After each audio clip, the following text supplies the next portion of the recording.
Alright, so, I know you've heard all sorts of advice about booking flights, but I'm here to cut through the BS and give you the real deal on scoring cheap tickets in 2025. Look, I've spent countless hours researching flight prices, and let me tell you, the game has completely changed. But don't worry, I've cracked the code and I'm about to share everything I've learned. Let's start by busting some myths that just won't die. You've probably heard that Tuesday is the magic day for booking flights, right? Well, in 2025, that's about as useful as a screen door on a submarine. Here's the thing. Airlines now use super smart algorithms that update prices 24/7.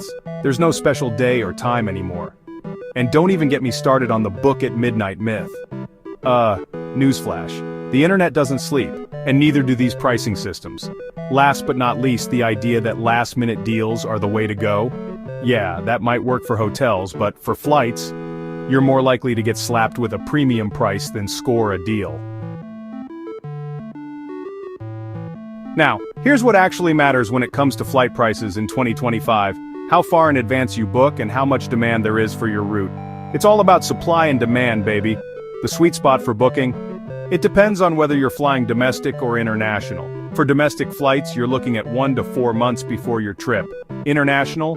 Push that out to 2 to 6 months. And if you're planning to fly during peak seasons or holidays, book even earlier. The airlines know when people want to travel and they price accordingly. Like, you wouldn't wait until the last minute to book a flight to Hawaii for Christmas, right? Same logic applies year-round. Alright, so let's talk about how these airline pricing systems actually work in 2025. It's not some guy in a back room setting prices.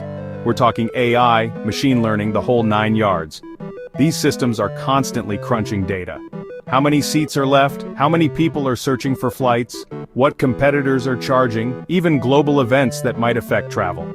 That's why you might see a flight jump from $400 to $1,200 overnight. It's not personal, it's just the algorithm doing its thing. And here's a pro tip. Being flexible with your travel dates can save you hundreds. Even shifting your flight by a day or two can make a huge difference. You know, it's like playing the stock market, but instead of stocks, we're dealing with airplane seats. Google Flights is your new best friend. It's got price graphs, tracking features, and it'll even tell you if prices are high or expected to rise. Another app I love is Hopper. It uses all sorts of fancy data to predict whether you should buy now or wait.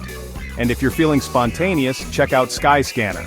You can put in everywhere as your destination, and it'll show you the cheapest places to fly. It's like travel roulette, but way more fun. Just remember, these tools are great, but they're not magic. You still gotta put in some work to find the best deals. Alright, time for some advanced strategies that most people miss. First up, vacation packages. Sometimes booking your flight and hotel together can save you a ton, especially for last-minute trips or peak seasons. Next, don't be afraid to mix and match airlines for your round trip. Flying out with one airline and back with another can often be cheaper. And always check alternative airports. Flying into a smaller city nearby and taking a train or bus to your final destination can save you big bucks. Look, it's all about thinking outside the box. You gotta be willing to get a little creative to score those deals. Look, here's the most important thing I can tell you. Start tracking prices early. You don't have to be ready to book, but set those alerts as soon as you even think about a trip. This gives you the best shot at catching a deal when it pops up. Remember, in the world of flight prices, knowledge is power. And money in your pocket. And hey, don't get discouraged if you don't find a deal right away. Sometimes it takes a little patience, but trust me, it's worth it when you snag that killer price. So there you have it, the truth about finding cheap flights in 2025. There's no magic day or time, but with the right tools and strategies, you can definitely save some serious cash. If you found this video helpful, smash that subscribe button for more money-saving tips. And hey, drop a comment below with your best flight deal story. Until next time, keep stacking those savings and happy travels.